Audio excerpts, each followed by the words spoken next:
that can also impact on underground assets. So we're exposed. It's a different form of exposure, but it's nevertheless significant. So I think that the questions that Councillor Darby raised are also relevant in that respect, and I'd certainly like to have some more exploration of these issues in a further report, and I'd welcome a comment. Yes, again through you, Chair. Totally agree with your sentiment, and makes perfect sense. Thank you. Mr Mayor. Yeah, look, there's three ways that we can impact on this process. First of all, I have fairly regular updates with Water Care and its chair. It's an opportunity to pass it on there.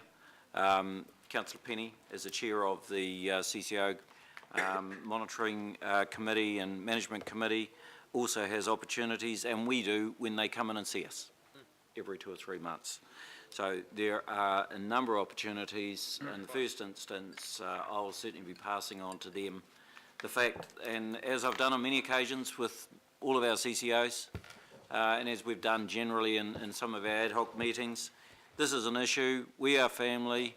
You've got a responsibility. Congratulations, but will you listen to this? So just a pragmatic way of moving forward without reiterating all the other concerns. We can do something here, and so let's just have a chat around the table. Thank you. Chair. Councillor Lee. Thank you, Madam Chair. I previously decided to stay out of this interesting discussion, but I, without being a wet blanket, I have to raise some concerns and question some assumptions. First of all, the glowing report about the savings achieved in shared services in that government department or group of government departments in Wellington did not stack up after the Auditor General investigated the apparent savings. So that was one of the success stories advocated, I think, by Cameron and Partners, that we should follow suit. Well, have another look at that and act on good data. The other idea of coercing the CCOs to work as a family when it comes to financial management is supported. I would support that on paper, but what say you have, because we are the shareholder, but what say the shareholder makes major blunders in terms of expenditure, and a case in a good example, a glaring example, is IT. Are we to coerce the CCOs? Lee, I'm going to be shut down. You're on the wrong paper. I think. So therefore, we've done that. I won't say IT. Sorry. Therefore, members, think again before you try to coerce the CCOs who are not trying to sell off their assets to pay the bills, who are managing their assets prudently and their income and expenditure prudently, before you try and coerce them into this outfit. Thank you. Thank you. Councillor Cooper. Thank you, Madam Chair. In terms of Water Care, we know that we don't give them any money. They operate in their own loop.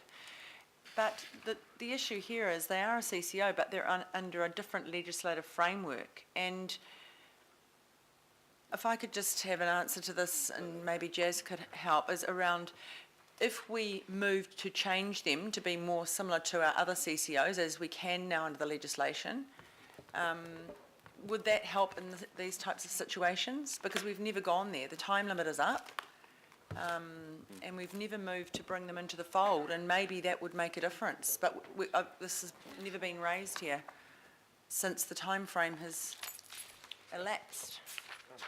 Through you, Madam Chair, I think that's quite a complex set of both assumptions and investigations that would have to happen before we can even comment on that. But in terms of just, I guess, the general nature of the conversation, Water Care and its board, being independent, do have their own governance requirements to manage their risks, and so they do that in what they think is an appropriate way. All we're trying to say to them is that we believe there are some opportunities as a group to explore insuring what currently is uninsured, and given the changes that are happening with the local government sector and the Crown's review of 60/40, it's a really good opportunity to work together. So I think that's probably the best approach at this stage.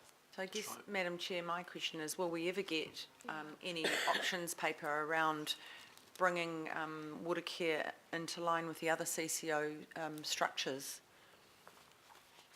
Well, I think that would probably come through councillor Can I make a comment? Olsen's committee, yes. Thank you. And it's an issue that we did go through the CCO review where all elected members were given a chance to comment. And for those of us who are on the way far end of the spectrum, I would quite happily see water care just come back into council as a part of council. I don't necessarily buy the whole separate company structure of water care at all.